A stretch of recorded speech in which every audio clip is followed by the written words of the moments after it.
And welcome back to the program. It's an old scam that seems legitimate. Get paid money to become a secret shopper. Sounds good, right? But instead of making money, you lose it. CBS 46's Bernard Watson shows you one man who almost got caught up in a money mess.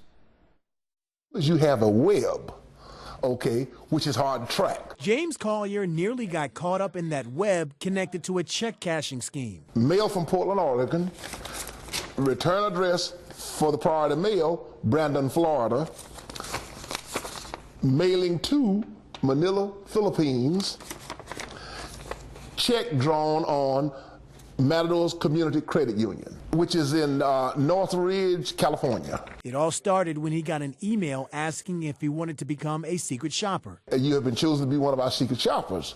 Okay, you will be receiving a check in the mail. And then when I saw the amount, I flipped. $1,900? The check came in the mail, and James was told to take $350 for himself as payment and then send the rest to the Philippines. It sounded like a good idea. The only thing threw me off, $1,900 for a secret shopper, that's a menial job. You know, legit people there, you ain't paying no $1,900. That's a red flag. James called the number on the email and told the person on the phone he was going to the police, and the caller hung up. Although he didn't fall for the scam, he's not sure others won't in the future. This is easy gullible. Cashier's check, that means cash money. But the catch is, if you're not careful, all you got to do, it says, at your bank today. That means the money comes out of your bank immediately out of your account, because this is a fraudulent check. Don't go for it. The bottom line, you've heard it once, you've heard it twice, you've heard it several times, and that is, if it's too good to be true, it is. Now, let's talk about fake sales. Have you heard of these? Stores can make prices seem pretty attractive.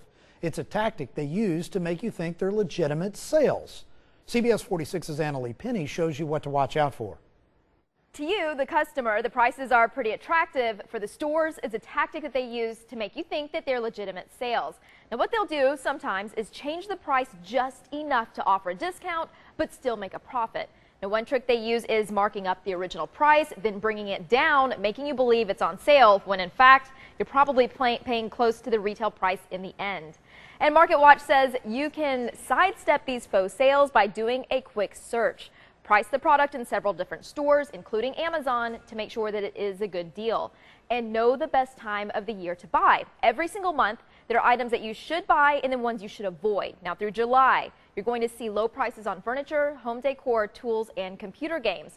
And then be patient. If you do not need the item right then and there, use the add-on browser that I use, PriceBlink. What that does, it automatically finds lower prices as you look around online. But you can also name your price at greentoe.com. And for more, head over to CBS46.com and click on Penny on the Dollar for more real deals. Great information, Annalee. Now, Mike Boynton with the Better Business Bureau joins us once again here on the program. Mike, thank you so much for being back here. Let's talk about a couple of things. One, the dangers of mobile banking. The other, e-receipts. But let's start with banking. What can you tell us about that? Well, many American consumers find it very convenient to use your tablet, to use your smartphone to do banking these days, especially the millennial generation. And the BBB has certainly has had reports of potential scams out in the public. So there's some things that the BBB is cautioned and urged consumers about. Is it safe to do this online, to do your banking online? So many people do it. Many people do it, and they have, the majority of the time, they have no problem with it. It's a convenient transaction. But unfortunately, when it can be convenient and if it involves technology, there can typically be a way to scam it. So what do you need to watch out for so that you're protecting your account information when you're banking online? I think for all of us to help ourselves, one thing is to use a password-protected phone or tablet. Make sure that only you know what that code is to gain access to the device. Also, if you step away from the device for a minute, whether you're in the workplace or anywhere else, if you're not there, think about your auto login, how long that device is active before it goes into hibernate, before you have to log into it again with your password. If you have a long period of time, somebody could get access to it and do some damage. Are you at risk if you are using Wi-Fi, for example, on your mobile device and accessing your bank information, as opposed to something that's closed? There are many Wi sites that are protected, and so you have to know where you go and anywhere on business or personal travel, and you're using a Wi-Fi. Just know the site that you're dealing with. But there is, if you're dealing with a site you don't recognize, a Wi-Fi site, then that's a red flag. Just protect yourself. So moving along now to e-receipts. Okay, a lot of people choose this over a paper copy. And are there dangers with that? Well, you know, again, that's a tremendous convenience for consumers who want to rid themselves of a piece of paper. They love the convenience of getting an email receipt. They can save that, put it in a personal file in case they need it in the future. But first of all, before you do agree to an email receipt, you need to know what the company or the business does to protect your information. You've given them your email address to communicate with you. Do they protect it? Do they sell that information to third parties? You know, that's one thing you need to be aware of. Another thing is promotional emails. Quite often when you sign up for it, you're agreeing to promotional emails. Can you opt out? You need to have that convenience.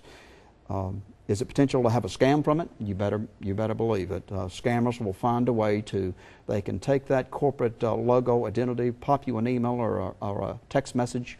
It appears to be an email, but it's taking you to a site that could be a scam. So last thing would be your antivirus.